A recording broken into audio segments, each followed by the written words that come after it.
Good morning, this is Molly. And I'm Cameron. And we're going to be sharing today for the Valentine's Day post about some of the best marriage advice that we've either learned and been told or experienced. So, do you want to kick us off? Sure. The first thing I thought of, and that's all I can really go by because marriage advice is as good as you need it. If you don't need it, then it's not going to work well for you.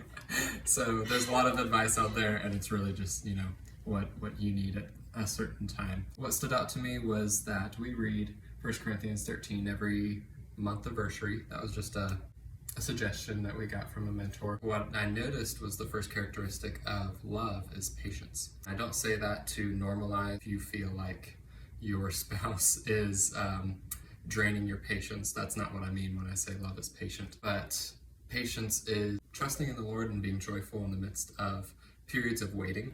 And we've had lots of periods of waiting and of transition.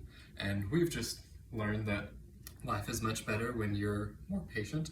By being joyful and choosing to trust in the Lord in those circumstances, you are loving your spouse and loving the people around you because you're just overall a better person to be around. You're very patient, babe. Thank you. Yeah.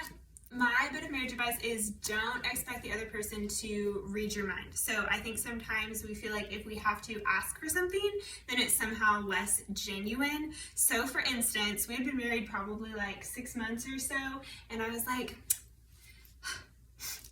Cameron hasn't written me a love note in a very long time. I don't know how long that long time had been. And so I thought, I wonder when he's going to figure it out. And then I was like, no, I can't expect him to read my mind. And so I just told him, I was like, babe, you haven't written me a love note in a while. I would like a love note, please. A few mornings later, a love note showed up on my nightstand. It was great. So I just decided I would communicate when I really wanted something, and it didn't make it less genuine.